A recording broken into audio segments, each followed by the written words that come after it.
And welcome to the Crawford Podcasting Network for another episode of the Admin and Tom, which covers the Michigan State rivalry, centers on football and basketball. Football was forgettable, pretty much, for both of our teams. Except for one day. One day was yeah, good. for one, you had one day of glory, October 31st, whatever. Yep. Wrap your head and your arms around that one. For basketball, it's been good for Michigan. It's been less than good for Michigan State. And this is something unrelatable to you. I think I got to know you when did you join PMA? Like 96? 1996 is when we started working together. Okay. That was that 96, 97. That was the last season.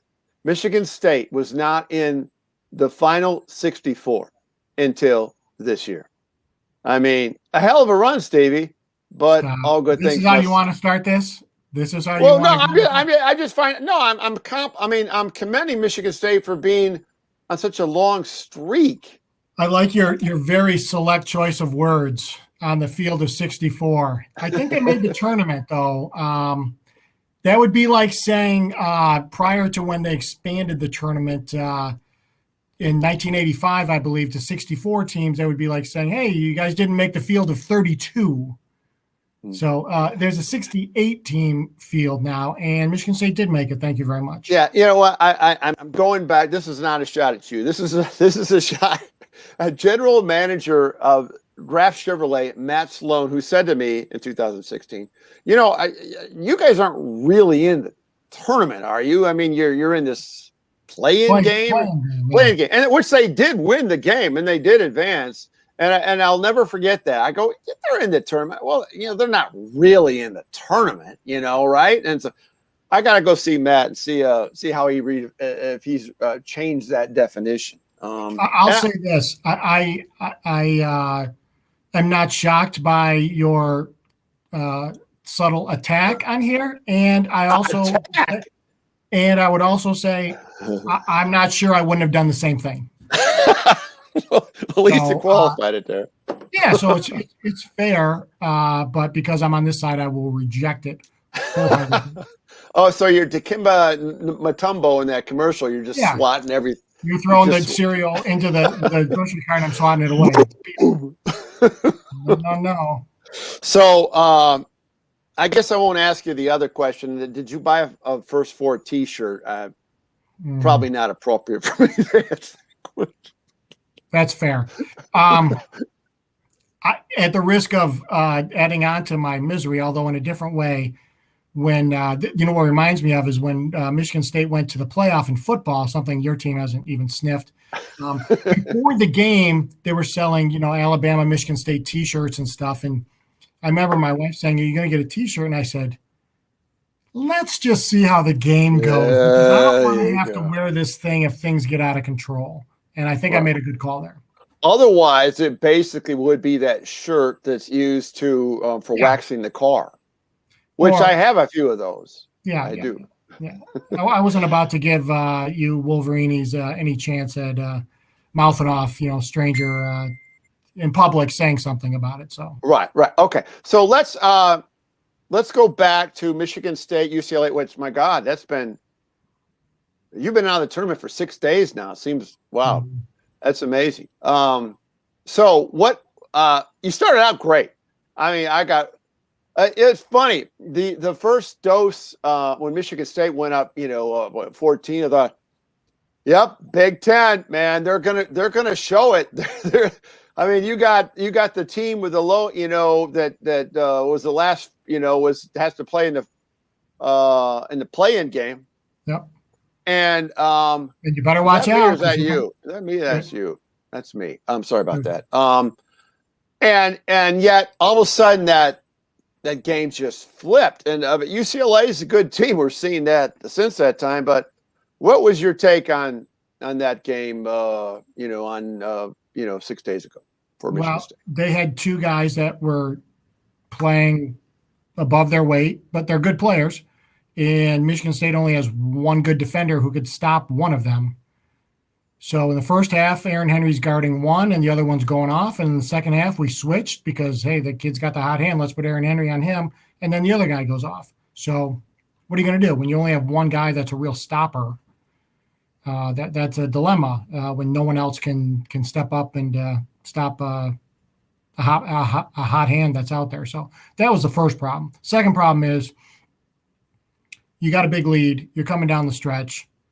You can't make boneheaded decision after boneheaded decision.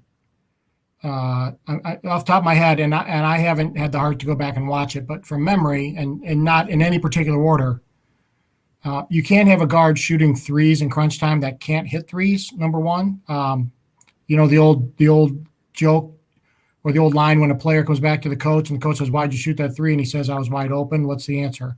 There's a reason you were wide open. That's number one. You can't forget to box out the shooter on a free throw, something you learn in fourth grade. Oh, yeah. If not earlier, which then gets turned into a three-point play in a game that goes into overtime. And you can't foul the other team on purpose down three with the idea that if you play defense, you're going to get the ball back. There's time.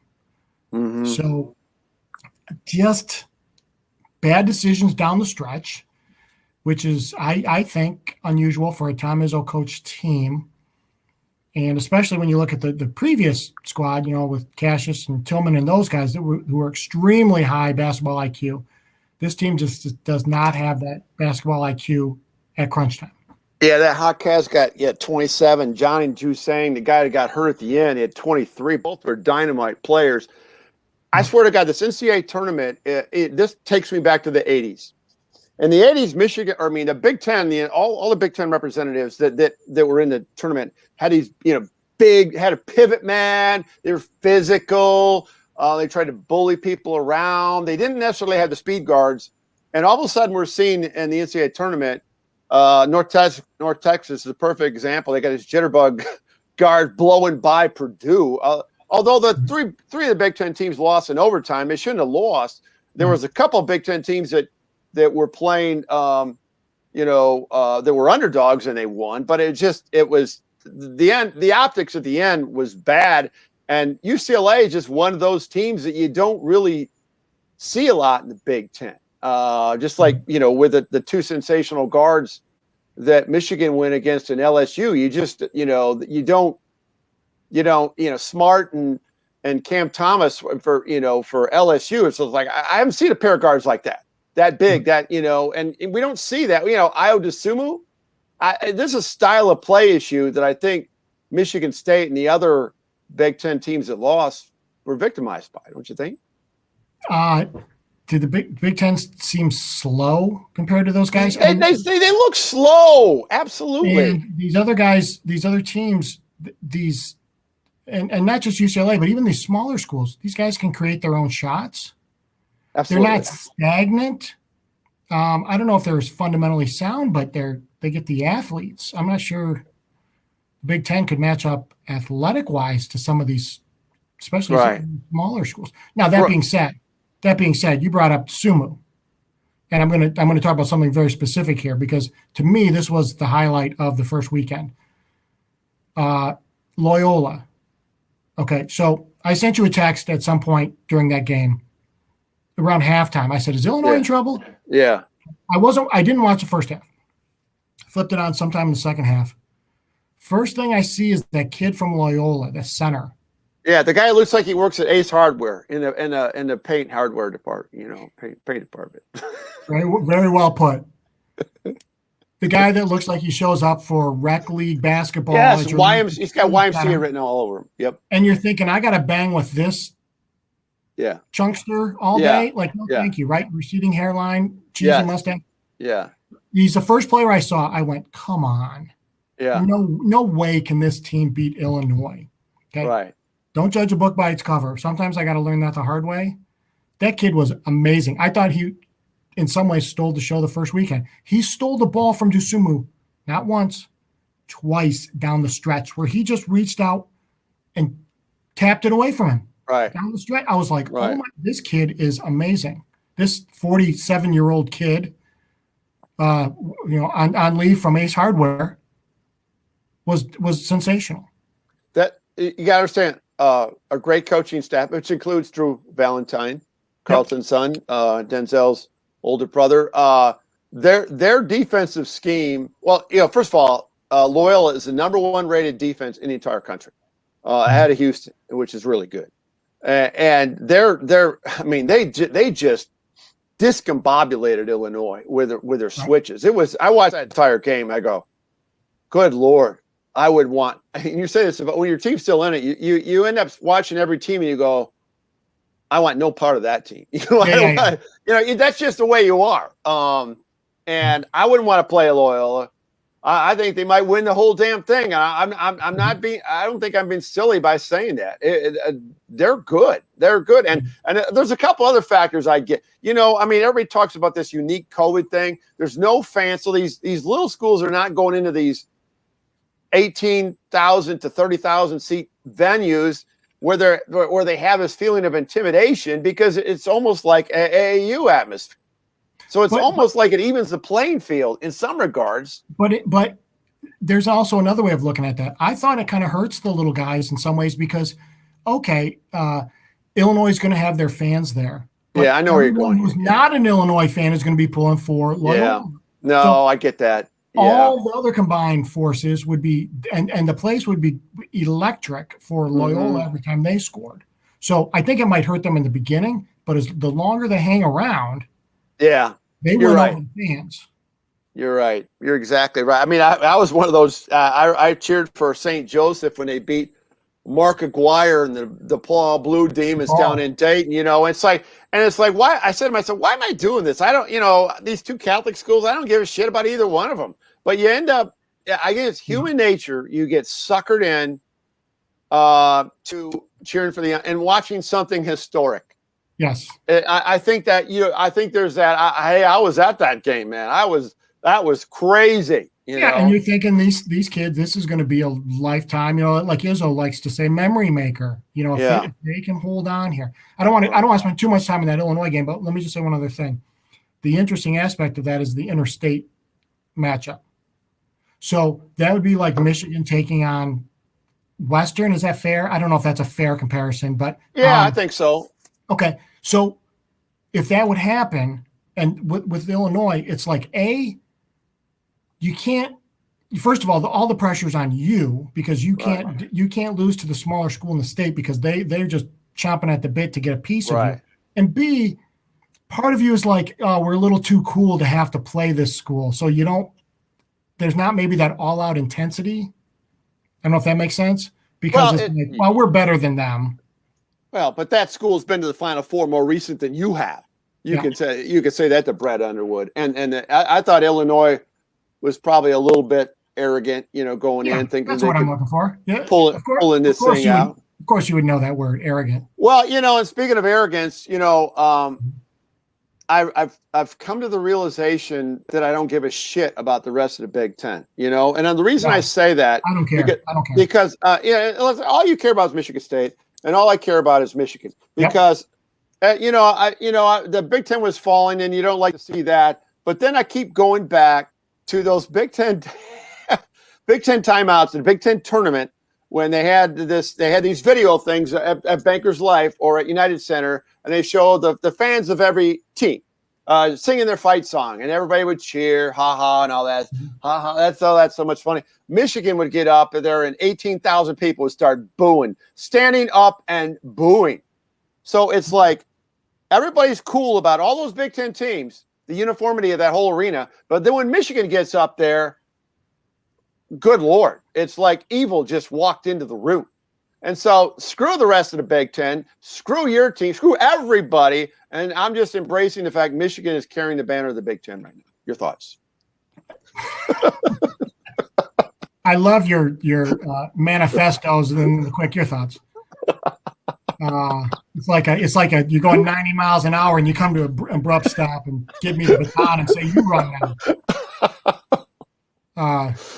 Listen, I agree with you, but for different reasons. I also don't care about the Big Ten performance. Big Ten's a joke right now. What do I care? I just care about my team. Would you trade Michigan? Let me put it this way. obviously you wouldn't take a Michigan loss for 7 other Big Ten wins and have the Big Ten be the talk of the tournament. No. Of course not. No. So what do you care? As long as your team's doing well. You're right. And if your team goes to the Final Four, you got major bragging rights. And who cares about the Big Ten? Right. No, I agree. And I'm sure you had that attitude when your team was going to all the Final Fours and things of that nature. But, there is animosity towards Michigan. I've been to road football games, and it's like every school, starting with Illinois, I mean, all these games at Purdue, they all have the F Michigan shirt that looks like it's been manufactured by reputable organizations. I mean, I don't know. It's different. I don't know. I mean, maybe you need to take an inward look. Maybe it's not all them. If everyone hates you, maybe it's not them, it's you. Okay. So that being said, with our rivalry, and it's a friendly rivalry, I know there's exceptions. I can count them on not even one hand, but maybe one finger. The amount of Spartan fans that I know that want Michigan to move forward further into the the tournament, try eventually see if they get to the Final Four, whatever. I remember those days in Michigan State, like we just talked about, going to the Final Four, and it's almost like. You mean the last tournament?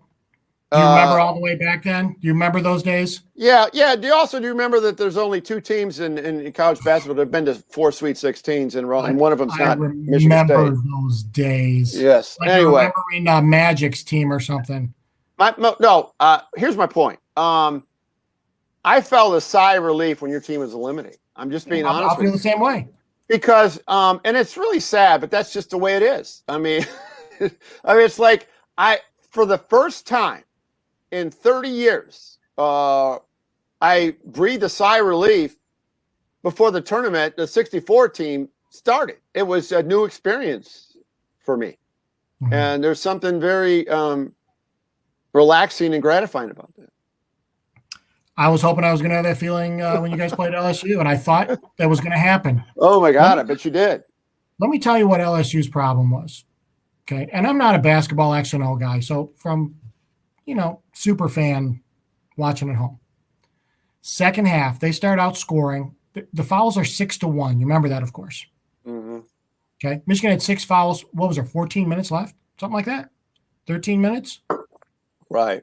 Okay. Now, obviously, the fouls, well, not obviously, but probably they're going to even out because Michigan coaches are going to work the refs. That's the way it goes, right?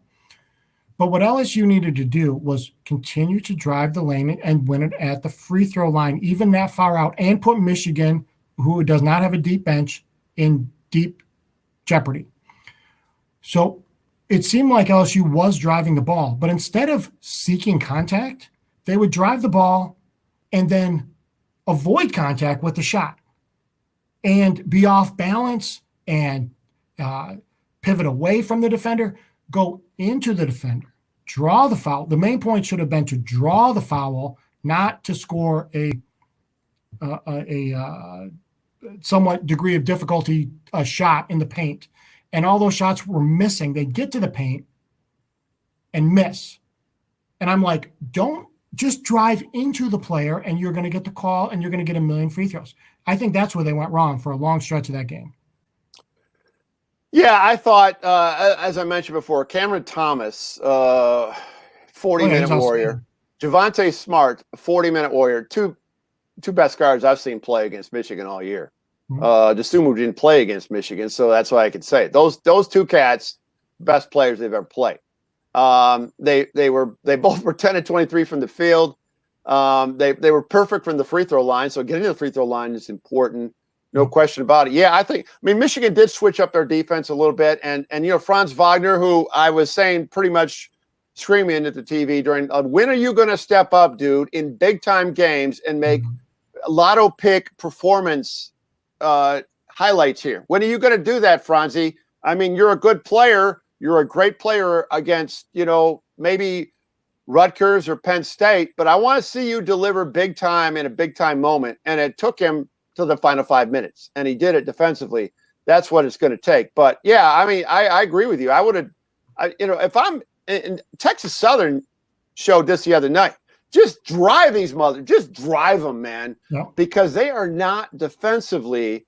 Their quarterback, their middle linebacker, Isaiah Livers, who makes all the calls, is not there, and he's not coming back. And I'm telling you what, that's how you beat Michigan. You slash, because Southern could slash. Texas Southern could slash from the wing. They could slash from the point. And that's how they kept playing hard, and they got back in the game. I mean, relatively got back at 12, and they're Texas Southern. But I mean, that was when that was kind of like the lowest moment of the season, was like even after that win. But it's like when you get to the Sweet 16, I thought LSU's that was a good win for them. And Michigan is a team that's been lacking confidence for the last 3 weeks, and so I'll take it. And they move on. They're still alive until Sunday at 5:00 when I start to have to worry about them again against Florida State. And why they left, who's that one transfer? Brown, what's his name? For who? Oh, Shonda Brown? Yeah. Why they left Shonda Brown. Yeah. Okay. I always want to say Chauncey. I know it's not right. Shonda. Yeah. Why Brown. They left him wide open in the corner and just don't even put your hands up? Like what? A lot of teams are doing that on a lot of teams leave the corner open. Loyola does not do that. Challenging it, just standing there. It looks like, what it looks like? I go back to rec league. It looks like somebody my age playing rec league, and you're too tired to put your hands up. Right. I'm too tired because I'm old and I'm gasping for breath. Here, you just take the shot. Yeah, like challenging him, and he's draining shots all over the place, killing him. You have a remarkable recollection of this game. You're really starting to pinpoint certain spots throughout that game. So I trusted you. You watched the game. Yeah, I watched the game. You watched the game because you wanted Michigan eliminated. Yes, I needed a pick-me-up. I needed them out. And here's the thing. They officially looked dangerous because LSU was a good team, even though they were an 8 seed. Right. I am not worried yet, but I'm worried if you get past Florida State. Then the worry mounts because Florida State, I think, is my next best. You're absolutely. Yes. Florida. If you get past Florida State, you're in business. They have a Serbian and a 7-footer that can contend with Hunter. They go 9 deep. And when I'm talking about 9 deep that play double-digit minutes. Yeah. I mean, I've never heard of such a thing. I don't even know how you work the math to do that. Yeah. I mean, that's a lot of depth. And that game concerns me. I mean, Alabama, I mean, UCLA, I agree with you. I fear Florida State more than Alabama. And then when you get to the Final Four, then you're in the role that I'm in. Then it's like, Jesus, when you get to the Final Four, anything can happen. Yep. You're only 2 games away when you're a hater, like I am of you and you of me, of disaster. Yeah. Yeah. And the idea of you guys cutting down the nets. Is that hard for you to? Yeah, I mean, that's why I'm so emotionally invested watching that LSU game. I'm like, wake up, you guys. Draw the foul for crying out loud. Get to the line. This is all about relatability here on the Advantage Time. I can relate to Stevie. Stevie can relate to me, our disdain, or whatever you want to call it. Sports hate, we'll call it. Equally goes in opposite directions. Well, I wish your Seminoles the best of luck, I guess. Thank you. Thank you. I'm going to do Tomahawk Chop. Yeah, I don't know. I'm going to be a big Florida State fan moving forward. Oh, yeah. Dun, dun, dun, dun, dun, dun, dun. LB Stevie in his man cave or wherever you're watching it. Well, anyway, we'll appreciate your input. Michigan State, real quickly though, next year, do you think that not just the starting lineup, the roster of Michigan State will even be recognizable to you? What do you mean? Do I think there's going to be a lot of transfers? Or even guys not asked to be back. I mean, the transfer portal, guys coming in, maybe new. I mean, it's just going to have a different look, don't you think? Yeah, well, there's got to be some turnover just because that's the way it works for everybody. So there's going to be some of those guys. I mean, does Kithier hang around? Does Lawyer hang around? I have no idea. Maybe they do. Izzo's always very loyal to those. He is. Versus, I think other programs, I think more, a little bit more forceful. Like, hey, thanks for everything. Like, what? Am I going somewhere? Yeah, bye-bye. Yeah. That kind of a thing. I think that was the situation with Colin Castleton to Florida. Right. To be like, honest with you. Thanks for everything. Bye. And it was a good thing for him because he's actually playing. I mean, the transfer portal is free agency coming to college basketball. I think it's going to be weird. Maybe you guys go get Marcus Carr or somebody like that. I think we'd take him. I think so. I think you would. I think you really would. You need a guard. We have some issues with guards. Yeah. I mean, he brings his own challenges. He's a volume shooter where he can, shoots a little too much at times. But when he's on, man, watch out. So who knows? I don't know. I think we're Michigan State's probably in the running, but I'm sure a lot of other big time schools are as well. So. Okie doke, Stevie. Well, we'll check in with you next week. Either be the wrap-up show, or you'll be talking about breaking down your Knicks' favorite team, playing Michigan in the Final Four. I think my Knowles will step up. We'll see. Knowles. That's why they play the games. All right, Stevie. Good job. Talk to you. Go green, go white, go Knowles. Go blue.